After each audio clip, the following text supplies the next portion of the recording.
We don't like national debt at $19,965 billion.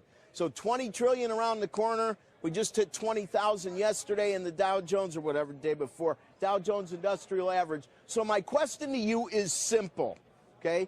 Is there any way that any president is going to avoid a debt bomb? No, the debt bomb is going to explode. But what we've been doing with the debt bomb to diffuse it is the Federal Reserve has kept interest rates practically at zero, so at least we can afford to service the debt. Repaying it is completely impossible, but at least we can service it when interest rates are at rock bottom. But that's already changing. Interest rates are going up, inflation is going up, and so creditors are going to demand a higher premium to hold our paper, and we are headed off the edge of a cliff.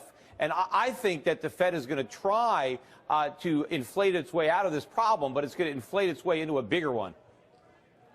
All right, now let's take things one step at a time, okay? There was a time where infrastructure under previous administrations was a tough one, okay? So have the Republicans, are they going to give the new president an issue? Is there a difference between infrastructure spending with this administration versus others, or is it all pretty much the same in your mind? Well, it's the same, and plus infrastructure spending is not going to help the economy. You don't help the economy by spending money. To the extent that we need to repair our infrastructure, that's a cost that we have to bear. Listen, I agree with you on a lot of things, Peter, but I just put a roof on my house, okay? And I don't look at that as, you know, unnecessary infrastructure spending. It was leaking. We have a lot of quote-unquote leaky roofs out there. But so really, it's not stimulus. It's more like repairs. Now, I'm not saying that getting the money is going to be easy, but sometimes there is a difference.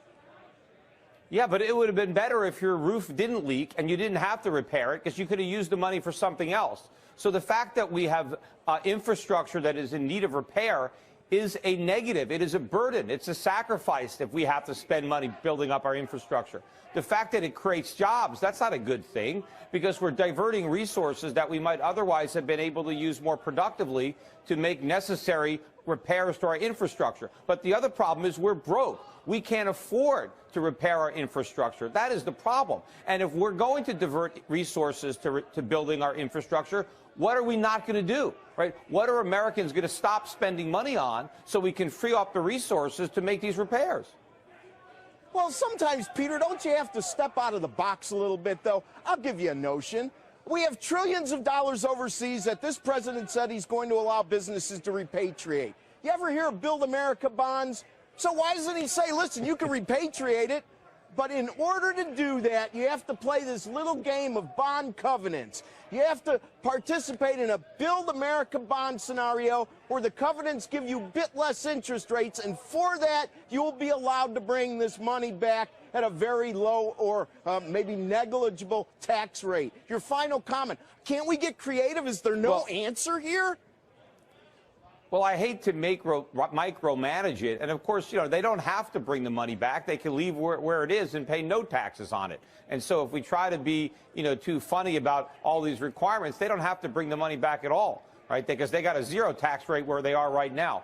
But the bottom line is, you talked about at the beginning, all of this debt. Everybody is ignoring this. People are talking about, oh, we're going to get all this fiscal stimulus. The reason we haven't had it before is because we're broke.